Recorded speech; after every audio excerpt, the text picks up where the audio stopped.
एक बार एक तालाब पर चुड़ैल का साया था। वो चुड़ैल अक्सर उस तालाब के पास आने जाने वालों को मार डाला करती थी। उसी तालाब के पास एक गांव में मदन नाम का एक कुम्हार रहता था। वो बहुत ही सुंदर मिट्टी के बर्तन बनाता था, लेकिन उसे इन बर्तनों को बेचकर भी इतने पैसे नहीं मिलते थे कि वो एक अच्छा जीवन जी सके। इसलिए वो अक्सर दुखी रहा करता था। एक दिन उसका एक दोस्त शामू उसकी दुकान पर आता है। और भाई मदन, क्या हाल चाल है? अरे बहुत परेशान लग रहे हो, क्या हुआ?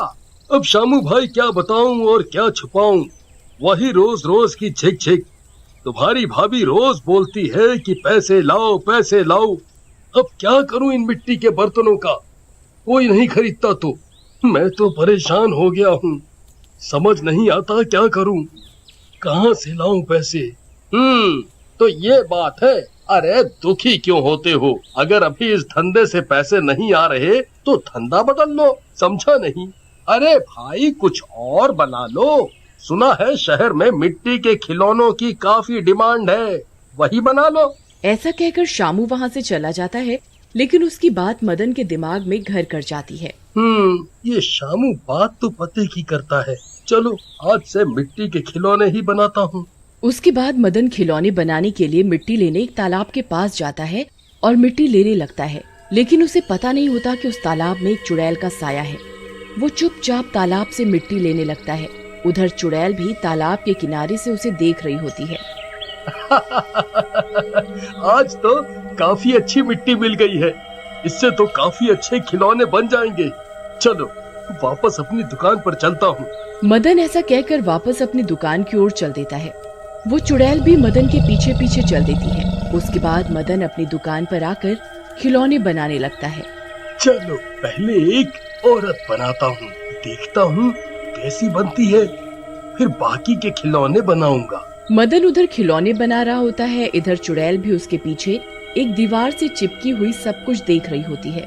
थोड़ी ही देर में मदन एक सुंदर सी औरत की मूर्ति बना देता है। चुड़ैल ये देखकर बहुत खुश हो जाती है। अरे वाह, क्या सुंदर मूर्ति बनाई है, कितना अच्छा कलाकार है ये तो। अरे वाह, कितनी सुंदर है ये मूर्ति। अगर ये जिंदा होती तो मैं इससे शादी कर लेता। वाह वाह। अरे वाह, क्यों ना इस मूर्ति के अंदर ही समा जाऊं।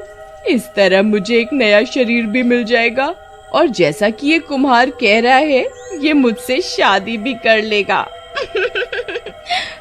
मजा आ जाएगा, मेरे तो दोनों हाथों में लड्डू ही लड्डू। ऐसा सोचकर वो चुड़ैल उस मूर्ति के अंदर समा जाती है और मूर्ति जिंदा हो जाती है।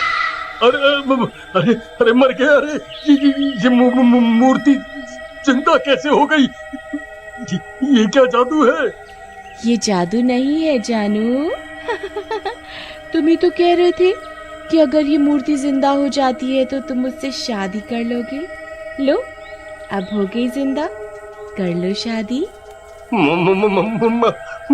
माफ कर दो मुझे जाने दो। मेरे छोटे छोटे बच्चे हैं, मेरी बीवी घर पर इंतजार कर रही है। मैं तुमसे शादी कैसे कर सकता हूँ? जाने दो मुझे। क्या शादी नहीं कर सकते? नहीं कर सकते? ये क्या लगाया हुआ है? क्या मैं खूबसूरत नहीं हूँ? देखो एक बार मेरी तरफ प्यार से। अगर तुम अपनी बीवी को ना भूल जाओ तो मुझे कहना। चमन जैसे ही चुड़ैल की तरफ देखता है, चुड़ैल उसे सम्मोहित कर लेती है।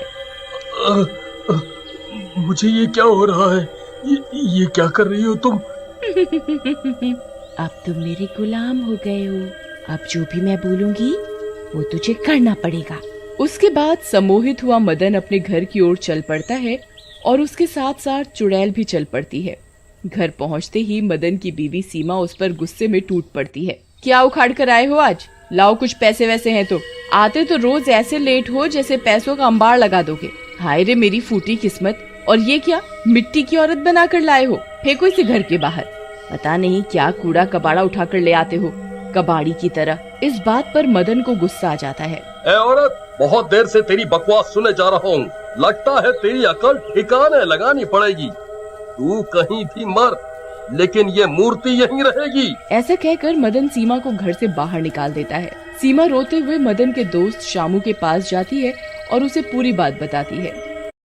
तो ये बात है सीमा बहन, मुझे तो कुछ गड़बड़ लगती है। एक काम करो, कुछ दिन आप यहीं मेरे घर पर रुक जाओ, मैं देखता हूँ, फिर मदन से बात करूँगा। एक मूर्ति के लिए उसने आपको घर से निकाल दिया, हैरानी की बात है ये तो। उधर मदन को सम्मोहन से होश आता है और वो देखता है कि चुड़ैल उसके सामने खड़ी है। वाह जानू, लगता है तुम भी मुझे प्यार करने लग गए हो। तुमने मेरी खातिर अपनी बीवी को भगा दिया। वाह, मजा ही आ गया। अरे अरे मेरी माँ, मेरा पीछा छोड़ दे, वो मेरी बीवी है, पुलिस से ज्यादा खतरनाक है वो इस गलती के लिए मुझे नहीं छोड़ेगी। तो मैं जिंदा नहीं बचूंगा, वो मुझे घर से बाहर निकाल देगी। मेरे पास तो इतने पैसे भी नहीं है कि मैं एक घर ले सकूं। चुप, कितना डरपोक है तू, एक औरत से इतना डरता है। अरे डर मत, मैं हूं ना। और रही पैसों की बात, अब देख मैं तुझे कितना माला माल कर दूंगी। फिर घर तो क्या, तू महल भी बना लेगा मेरे राजा। उसके बाद चुड़ैल मदन को वापस से सम्मोहित कर देती है और वहाँ से चली जाती है। और थोड़ी देर बाद वहाँ काफी पैसों के साथ आ जाती है और मदन को वापस ठीक कर देती है। ये लो जानू, लो पैसे, अब तो खुश हो जाओ और एक पप्पी दे दो। दे दो दे दो दे दो। ये पैसे, वो भी इतने सारे, कहाँ से लाई हो तुम? ये तो मेरे बाएं हाथ का खेल है।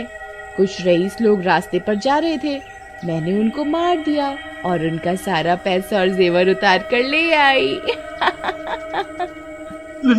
लेकिन ये गलत है, मैं ये पैसे नहीं ले सकता।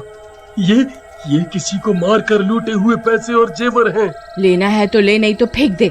वैसे भी ये तुम इंसानों के पैसे हम चुड़ैलों के किसी काम के नहीं। ऐसा कहकर चुड़ैल वहाँ से चली जाती है।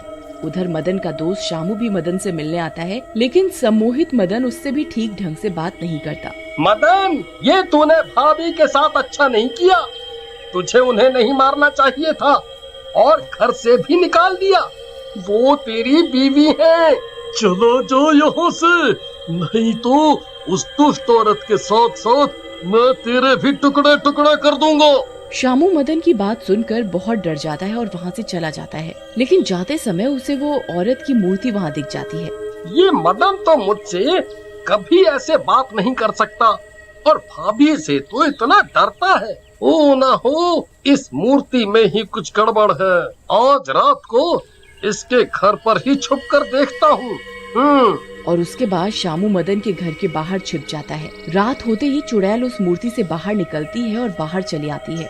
ये सब शामू खिड़की से देख रहा होता है। अरे मर गया रे, ये तो चुड़ैल का मामला है।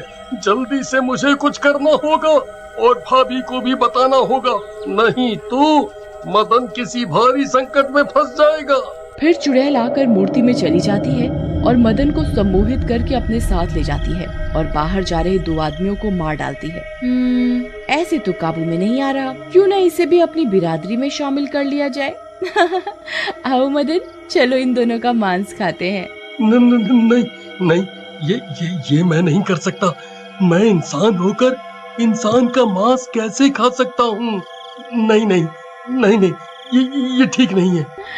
जैसे मैं खा रही हूँ वैसे ही तुम्हें भी खाना है, और अब वैसे भी तुम इंसान कहाँ रहे, अब तो तुम मेरे गुलाम हो गए हो। ऐसा कहकर चुड़ैल उन दोनों मरे हुए इंसानों का मांस खाने लगती है और दूसरी तरफ शामू जाकर सीमा को सब बताता है। तभी मैं कहूँ भैया कि ये चूहा एकदम से शेर कैसे बन गया, तो ये सारी ताकत उस चुड़ैल ने दी है। लेकिन मुझे अपने पति को बचाना होगा, नहीं तो ये चुड़ैल उसको अपना बना लेगी और मार भी तो सकती है। लेकिन हम इस चुड़ैल का सामना कैसे करेंगे? मैं तो कहता हूँ अपने गांव के तांत्रिक लल्लू को बुला लेते हैं। उसके बाद शामू और सीमा लल्लू तांत्रिक को लेकर मदन के घर पहुँचते हैं। सीमा मदन को बुलाती है, चुड़ैल बाहर आती है और तांत्रिक को देखते ही उसे गर्दन से पकड़कर उठा लेती है। अरे शामू, मेरी मौत का इंतजार कर रहा है क्या? जल्दी से वो मूर्ति तोड़ दे। शामू वैसा ही करता है और मूर्ति को तोड़ देता है। मूर्ति को तोड़ते ही चुड़ैल भी जलने लग जाती है